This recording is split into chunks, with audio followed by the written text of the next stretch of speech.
Decades ago, deep in the woods, a facility was built beside this lake. Scientists dumped experimental chemicals into the water, testing regeneration, altering DNA. At first, it worked. Then, their test subjects start changing. One by one, the scientists disappear. The last radio transmission was just heavy breathing and a whisper. It's in the water now. The waters move on its own. Some swear they've seen shapes beneath the surface watching. Today, animals avoid the lake. Birds don't fly over it. The lake isn't just haunted, it's alive, and it's made of them. The structures along it shadow cell to lengthen like clouds as night falls. This laboratory owns a bastion of knowledge now lies in spectral ceilings.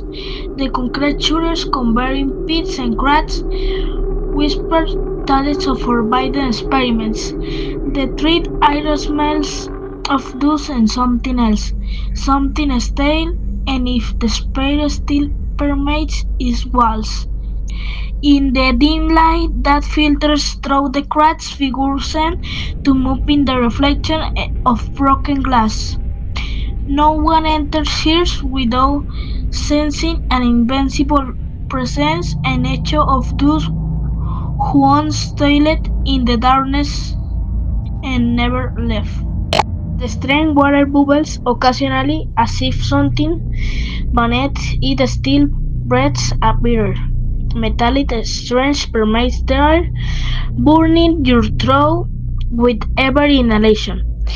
Leaves and debris flow on the oily surface, but some seem to slowly dissolve. Devoured by the slimy substance, they say that years ago failed experiments ended here. Their remains resolved in the badness of the pit. Sometimes, if you look too close, you can see misshapen shadows reflect in the water, but they are not yours. The Whispering Stage. Liam didn't believe the stories about the abandoned stage, so he made a bet with his friend to stay there all night. He took a flashlight and his phone to record everything. At first, nothing happened, but at 2 a.m., he felt a cold wind and saw a dark figure sitting in the first row on his phone screen. He tried to run, but the steps felt like they would never end. A scream broke the silence, and his phone fell to the ground. The last thing the camera recorded was a ghostly hand touching his shoulder. The next morning, people found his phone, but Liam was never seen again. This is an old urban legend. It's about of some athletes of the week always went there to train. They have trained in the afternoon, they have trained in the rain, in the day, but they have never trained at night. They were prohibited from doing so because they said strange creatures. A group of students broke the rules by going at night and not to train, but to investigate. And slam! They were never seen again. It was checked the cameras, university networks, witness, but there was nothing. The topic was closed with the students' simple disappearance. The Park of the Lost Children. Emma, Josh, and Peter, friends of 14 years old, wanted to prove that the stories about the park were not true. People say that strange things happened at night and that children who entered never came back.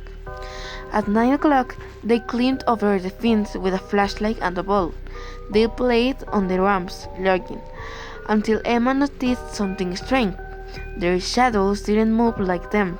Peter laughed, but then the ball started moving on its own and stopped in the center of the court.